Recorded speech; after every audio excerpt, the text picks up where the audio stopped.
প্রিয় শিক্ষার্থীরা, তোমরা নিশ্চয়ই সবাই খুব ভালো আছো, সবাই সুস্থ আছো। যে যেখানে থাকো সবার সুস্থতা কামনা করছি। অনলাইন ক্লাসে স্বাগতম জানিয়ে আমি আজকে ক্লাসটা শুরু করতে যাচ্ছি।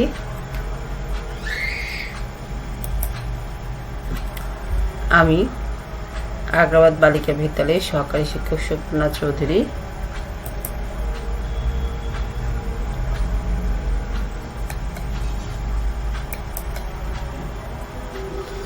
আমি আজকে তোমাদের অষ্টম শ্রেণীর হিন্দু ধর্ম ও নৈতিক শিক্ষা নিয়ে তোমাদের সাথে আলোচনা করব। যেহেতু আমাদের সরকার কর্তৃক একটা অনলাইন ক্লাসের সিলেবাস দিয়েছে, সেই সিলেবাসের সূত্র ধরে আমি আস্তে আস্তে সামনের দিকে এগোচ্ছি। দেখো, আজকে আমাদের যেহেতু ক্লাস শেষ পর্যায়ে, সেহেতু আমাদের আরও দুই একটা সিলেবাস বাকি আছে। তার মধ্যে একটি হচ্ছে আমাদের মা আনন্দময়ী। দেখো, আমি আজকে তোমাদের মা আনন্দময়ী নিয়ে তোমাদের সাথে আলোচনা করব। সবাই নিশ্চয় বই খাতা কলম নিয়ে বসে গেছো সেটের সামনে, আমি সেই আশাই করছি। দেখো, মা আনন্দময়ী। মা আনন্দময়ী জন্মটা কখন? মা আনন্দময়ীর জন্ম 1896 খ্রিস্টাব্দে 30 এপ্রিল ব্রাহ্মণবাড়িয়া জেলা কেওড়া গ্রামে। তার আসল নাম কি? নির্মলা সুন্দরী। আচ্ছা,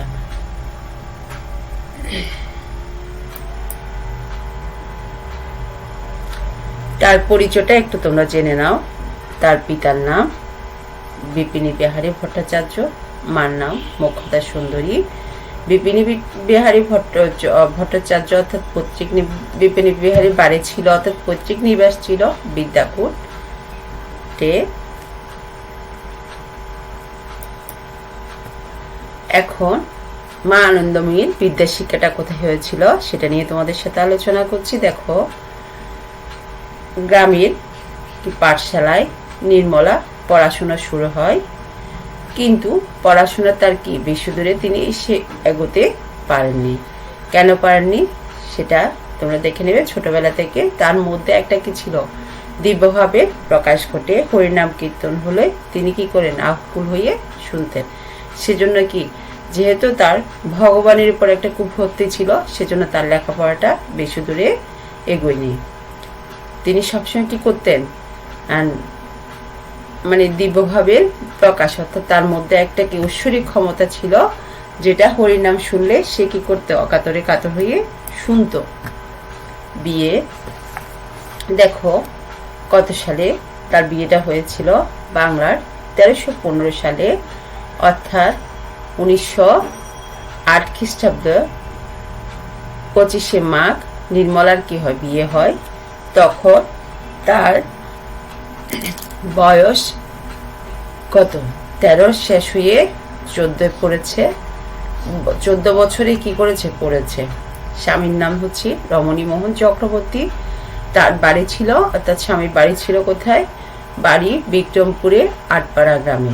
বিয়ের পর নির্মলা স্বামীর নাম দেন কি? ভোলানাথ। অর্থাৎ কি, তার একটা খুব সুন্দর ছদ্মনাম দেন, তার নাম হচ্ছে কি? ভোলানাথ।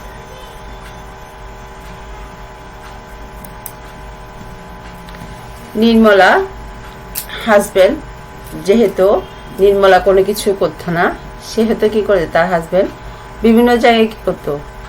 চাকরির সুবাদে বিভিন্ন জায়গায় ঘুরতো। যেহেতু তিনি সেটেলমেন্ট বিভাগে চাকরি করতো, সেজন্য কি করতো? তারও বিভিন্ন জায়গায় কি হয়েছে? ভ্রমণ হয়েছে। দেখো, ভোলানাথ বাজিতপুরে সেটেলমেন্ট বিভাগে চাকরি করেন, অর্থাৎ 1324 সালে, ইংরেজি হচ্ছে 1917 খ্রিস্টাব্দে। নির্মলা স্বামীর কর্মস্থলে যান। তার মধ্যে ক্রমশই কি ছিল? দিব্যভাব প্রকটিত হতে থাকে। অর্থাৎ কি, তার মধ্যে আগে সে হরিনামের দিব্যভাবটা কি হয়ে থাকে, আবারও কি নিজের মধ্যে কি প্রকাশিত হতে থাকে। কোথাও কৃষ্ণ নাম শুনলে কৃষ্ণভাবে তিনি কি করেন? আকুল হয়ে যান।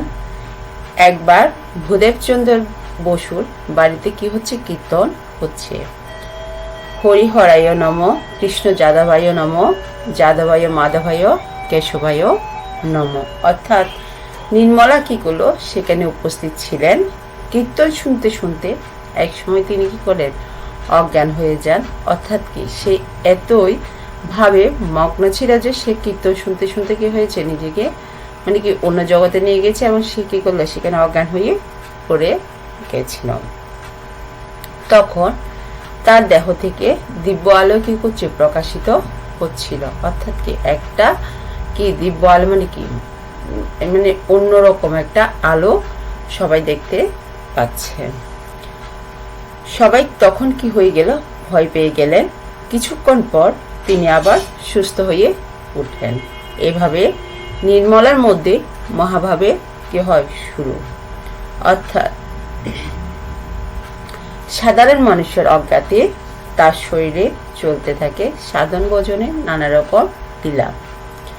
দিব্য জ্যোতির আভায় উজ্জ্বল হয়ে ওঠে তার সমস্ত শরীর। তার শরীর থেকে কি এক রকমের আলো বের হতে থাকে। দেখো, এরপরে 1924 খ্রিস্টাব্দে ভোলানাথ চলে আসেন ঢাকার কোন জায়গায়, শাহবাগে। তখনকার নবাবের বাগানে তত্ত্বাবধানের কাজ নিয়ে সঙ্গে নির্মলা কি করেন, আসেন। এই শাহবাগে মা কালীর মন্দিরে নির্মলার মধ্যে মাতৃমূর্তি কি হয়, প্রকটিত হয়। তখন থেকে তিনি কি নামে পরিচিত হন, মা আনন্দময়ী নামে খ্যাত হন। এখানে তার সাধন বদন চলতে থাকে। 1926 খ্রিস্টাব্দে সিদ্ধেশ্বরীতে তার আশ্রম প্রতিষ্ঠিত হয়। এটি তার কি আদি আশ্রম, অর্থাৎ আগের আদি মানে কি আগের আশ্রম। দেখো এখানে কি বলেছে, ভোলানাথ যখন ঢাকার শাহবাগে চলে আসে, তখন কি করলো, সে নবাবের অর্থাৎ সেখানকার নবাবের বাগানে তত্ত্বাবধায়ক দেখাশোনার কি করলো, কাজ নিল। সঙ্গে নির্মলাও সেখানে কি করেন, আসেন। যেহেতু স্বামীর কর্মস্থল বিভিন্ন জায়গায়, সেজন্য তাকেও কি করতে, স্বামীর সাথে বিভিন্ন জায়গায় কি করতে আসতে হয়। এই শাহবাগে কোন মন্দিরের কথা বলা হয়েছে, দেখো, মা কালী মন্দিরের নির্মলার মধ্যে মাতৃমূর্তি প্রকটিত হচ্ছে। নির্মলার মধ্যে একটা কালীর কি হলো, ভাব দেখা গেল। তখন থেকে তিনি মা আনন্দময়ী, তাকে সবাই কি করলো, মা আনন্দময়ী নামে খ্যাত, সবাই ডাকতে লাগলো। এখানে তার সাধন ভজন চলতে থাকে। অর্থাৎ কি, তার নানা রকম সাধন ভজন চলতে থাকে। এরপরে তার একটা আশ্রম প্রতিষ্ঠিত হয় কোন জায়গায়, সিদ্ধেশ্বরীতে। এটি তার আদি পুরনো আশ্রম বলা হয়। আচ্ছা, এরপরে দেখো 1932 খ্রিস্টাব্দে মা আনন্দময়ী স্বামী সহ চলে যান কোন জায়গায়, দেরাদুনে। ফলে তার লীলার ক্ষেত্র ঢাকা থেকে স্থানান্তরিত হয়ে কোন জায়গায়, উত্তর ভারতে। অর্থাৎ কি করলো, সে স্বামী সহ দেরাদুনে চলে গেল। তখন কি হলো, দেশ যেহেতু কি ভাগ হয়নি, সেজন্য কি হয়েছে, দেখো, তখন ঢাকা থেকে সে স্থানান্তরিত হলো কোন জায়গায়, উত্তর ভারতে। অর্থাৎ স্থানটা মানে ঢাকায় থেকে ত্যাগ করে এখন উত্তর ভারতে চলে গেল। সেখানে তার দিব্যভাবে পরিচয় জানাজানি হলে অনেকে তার কি ভক্ত হয়ে যান। তার যে এই যে আবেগ অনুভূতি, ঈশ্বরের প্রতি যে একটা কঠিন আবেগ, সেটা তখন ছড়িয়ে পড়লে সেখানেও কি হয়, তার কিছু ভক্ত হয়ে যায়। ভারতের অনেক জ্ঞানীগুণী তাকে কি করতে, শ্রদ্ধা করতেন এবং ভক্তি করতেন। তাদের সঙ্গে মায়ের সাক্ষাৎ হয়েছে। এমনকি পণ্ডিত কার কার নাম, খুবই বিখ্যাত ব্যক্তিগুলোর নাম দেখো, জওহরলাল নেহরু, মিসেস ইন্দিরা গান্ধী প্রমুখ ব্যক্তির সঙ্গে তার কি হয়, সাক্ষাৎ হয়েছে। বিভিন্ন সেখানে প্রধানমন্ত্রী এখন। এরপরে কি হয়েছিল, জওহরলাল নেহরু, তোমরা অবশ্যই নাম শুনেছ এবং ইন্দিরা গান্ধীরও নাম শুনেছ। তারা এক এক সময় কি ভারতের কি শাসনভার গ্রহণ করেছিল। তাদের সঙ্গে সেই মা আনন্দময়ীর কি হলো, সাক্ষাৎ হলো। এরপরে ভগবত আমি নাম দিয়েছি, দেখো এক একটা পর্বের আমি এক একটা নাম দিয়েছি। তার দেখো এটার নাম কি, ভগবত প্রেমী আনন্দময়ী। অর্থাৎ কি মা আনন্দময়ী নিজেই কি ছিলেন, ভগবত প্রেমী ছিলেন।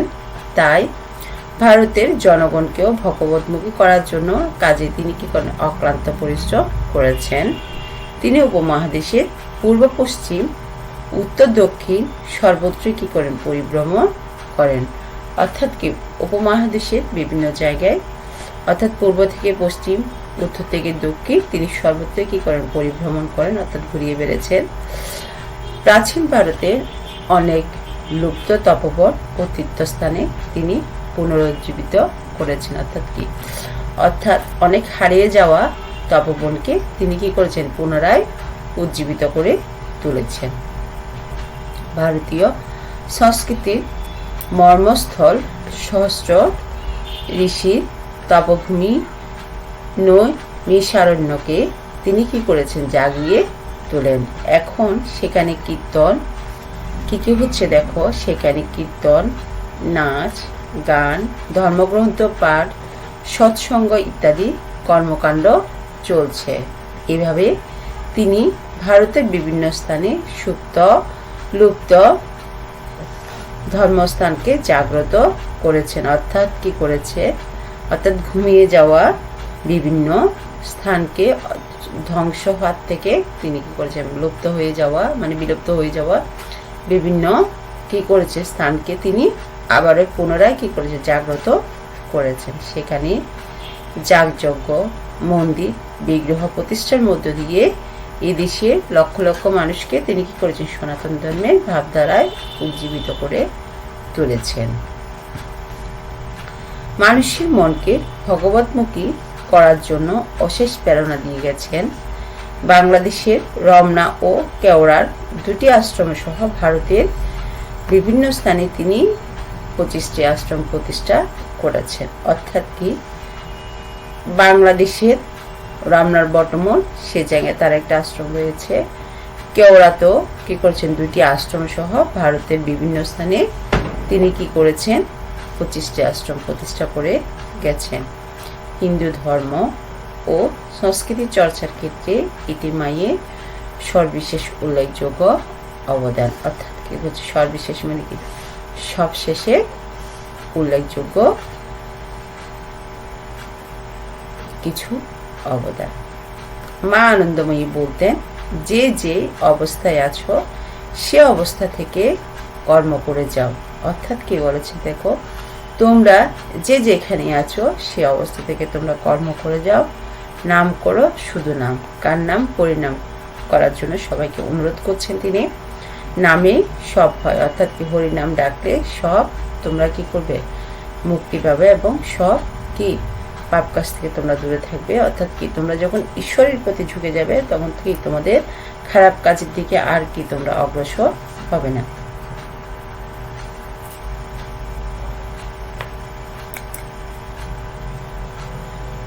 তিনি কত সালে মারা গেছেন দেখো। মা তোমাদের নৈবেদ্যিকের জন্য কিন্তু এগুলো আমাদের কিন্তু খুবই ইম্পর্টেন্ট। সাল, কোথায় তিনি মারা গেলেন, সে স্থানের নাম কি, তাকে কোথায় কি করেছে সমাধি করা হয়েছে। দেখো 1982 খ্রিস্টাব্দে 27 আগস্ট মা আনন্দময়ী পরলোক গমন করেন। হরিদ্বারে কর্ণখোলা আশ্রমে গঙ্গার তীরে তার মরদেহ সমাধিস্থ করা হয়। আমরা তার মৃত্যুটা এখন জেনে নিলাম। এরপরে দেখো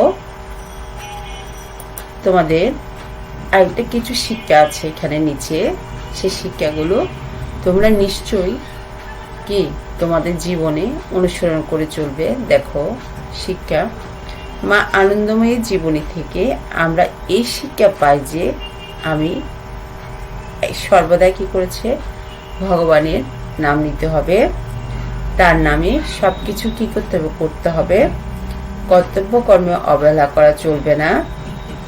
তারপরে কি বলেছে দেখো, আমাদের ধর্ম ও সংস্কৃতির প্রতি শ্রদ্ধাশীল হতে হবে। মায়ের এই শিক্ষা আমরা কি করবো, সবসময় মেনে চলবো। অর্থাৎ